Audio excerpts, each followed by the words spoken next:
క్రీస్తునందు ప్రియ క్రైస్తవ సహోదరి సహోదరులారా, డైలీ బైబిల్ రీడింగ్. ప్రతిరోజు ఒక అధ్యాయం. రోజు మత్తయి సువార్త 12వ అధ్యాయము. పిమ్మట యేసు ఒక విశ్రాంతి దినమున పంట పొలముల గుండా పోవుచుండ శిష్యులు ఆకలితోని వెన్నులను త్రుంచి తినసాగిరి. పరిసయ్యులు అది చూచి, ఇదిగో, నీ శిష్యులు విశ్రాంతి దినమున నిషేధింపబడిన పనిని చేయుచున్నారు అని యేసుతో పలికిరి. అందుకు ఆయన వారితో, దావీదును అతని అనుచరులను ఆకలి కొనినప్పుడు ఏమి చేసినది మీరు చూడలేదా? దేవుని మందిరములలో ప్రవేశించి అర్చకులు తప్ప తాను కాని తన అనుచరులు కాని తినకూడని అచ్చట నుండు నైవేద్యపు రొట్టెలను అతడును అతని అనుచరులను తినిరి కదా.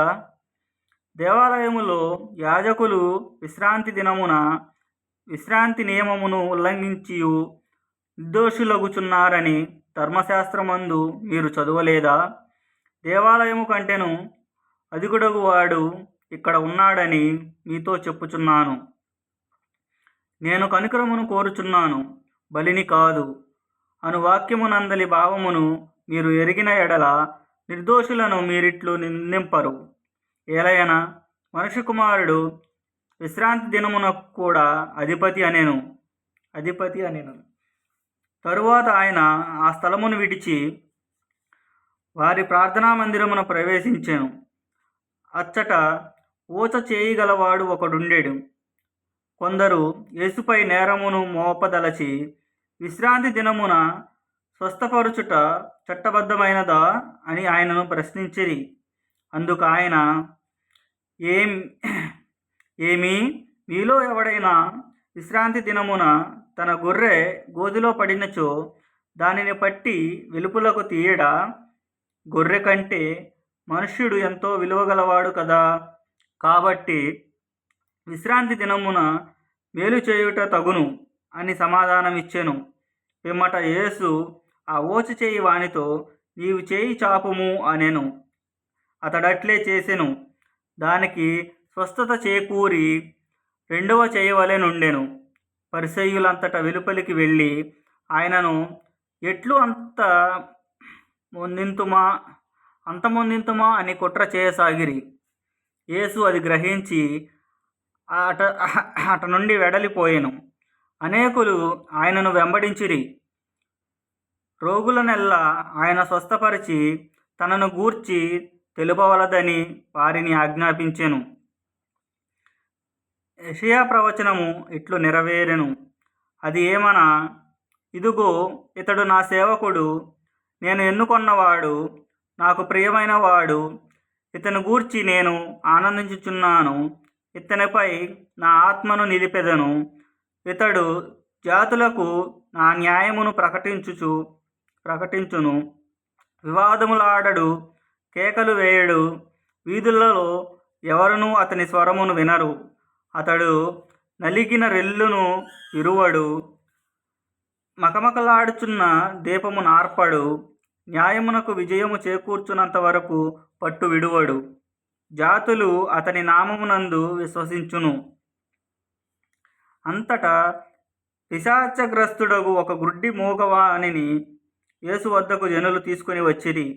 యేసు అతనిని స్వస్థపరుపగా మాటలాడుటకు చూచుటకు అతడు శక్తిగలవాడాయెను.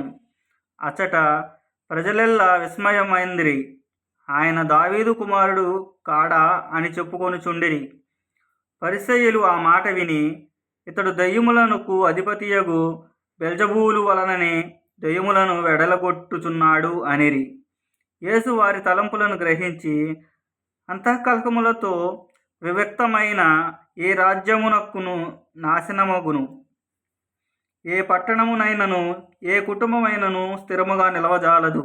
అట్లే సైతాను వెడలగొట్టినచో స్వధర్మ విరుద్ధముగా విభక్తమైనట్లే గదా. అట్లయినా వాని రాజ్యము ఎట్లు నిలుచును? నేను బెల్జబూలు వలన దయ్యములను వెడలగొట్టినచో మీ కుమారులు ఎవరి సాయముతో వానిని వెడలగొట్టుచున్నారు? కావున ఇందువారే మీకు న్యాయకర్తలు. నేను దేవుని ఆత్మ వలన దెయ్యములను వెడలగొట్టుచున్న ఎడల దేవుని రాజ్యము మీ యొద్దకు వచ్చి ఉన్నది అని గ్రహింపుడు. ఎవడేని బలవంతుని మొదట బంధించిన నేని తప్ప వాడు ఆ బలశాలి ఇంటిలో ప్రవేశించి సామాగ్రిని దోచుకోజాలడు. నిర్బంధించిన పిమ్మట కదా కొల్లగొట్టునది. నా పక్షమున ఉండిన వాడు నాకు ప్రతికూలుడు, నాతో ప్రోగు చేయని వాడు చెదరగొట్టువాడు. అందువలన మానవులు చేయు సర్వపాపములు దేవదూషణములు క్షమింపబడును గాని ఎవడేని పవిత్రాత్మను దూషించిన ఎడల వానికి క్షమాభిక్ష లభింపదు. ఎవడైనను మనుష్య కుమారునకు వ్యతిరేకముగా మాట్లాడినా క్షమింపబడును గాని పవిత్రాత్మకు ప్రతికూలముగా పలికిన వానికి ఈ జీవితమందైనను రాబో జీవితమందైనను మన్నింపు లేదని మీతో నిశ్చయముగా ఒక్కాణించుచున్నాను.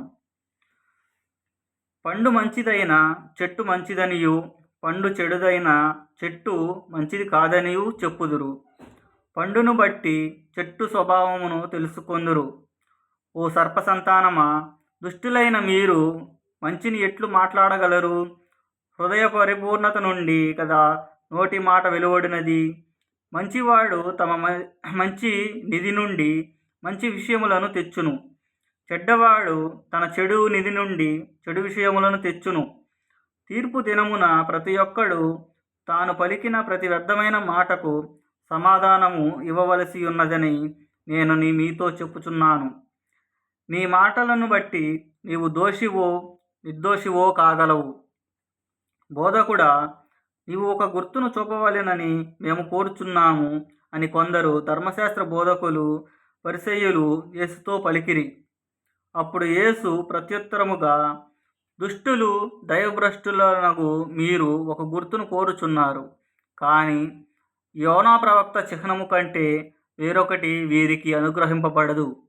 యోనా ప్రవక్త 3 పగళ్ళు 3 రాత్రులు తిమింగల గర్భములో ఉన్నట్లు మనుష్య కుమారుడును 3 పగళ్ళు 3 రాత్రులు భూగర్భంలో ఉండును. నినివే పౌరులు యోనా ప్రవక్త ప్రవచనములను ఆలకించి హృదయ పరివర్తనము చెందిరి. కనుక తీర్పు దినమున వారు ఈ తరము వారి ఎదుట నిలిచి వీరిని ఖండింతురు. ఇదిగో, యోనా కంటే గొప్పవాడొకడు ఇచ్చట ఉన్నాడు. తీర్పు దినమున దక్షిణ దేశపు రాణి ఈ తరము వారి ఎదుట నిలిచి వీరిని ఖండించును. ఏలైనా ఆమె సొలొమోను విజ్ఞానమును గూర్చి వినుటకై దూర ప్రాంతము నుండి పయనించి వచ్చెను. ఇదిగో, ఆ సొలొమోను కంటే గొప్పవాడు ఒకడు ఇచ్చట ఉన్నాడు. దుష్టాత్మ ఒక మనిషిని విడిచిపోయినప్పుడు అది నిర్జన ప్రదేశములందు సంచరించుచు విశ్రాంతి స్థలమునకై వెదకును. అది దొరకనప్పుడు నేను విడిచి వచ్చిన నా ఇంటికి తిరిగిపోదును అని పలుకును. వచ్చి చూడగా ఆ ఇల్లు నిర్మానుష్యమై శుభ్రపరపబడి సక్రమముగా అమర్చబడి ఉండెను. అప్పుడది పోయి తనకంటే దుష్టులైన మరి 7 ఆత్మలను కూర్చుకొని వచ్చి లోపల ప్రవేశించి నివాసమేర్పరచుకొనును. ఈ కారణముచే ఆ మనుషుని పూర్వపు స్థితి కంటే తదుపరి స్థితి హీనముగా ఉండును. ఇట్లే ఈ దుష్ట సంతతి వారికి సంభవించును అని పలికెను.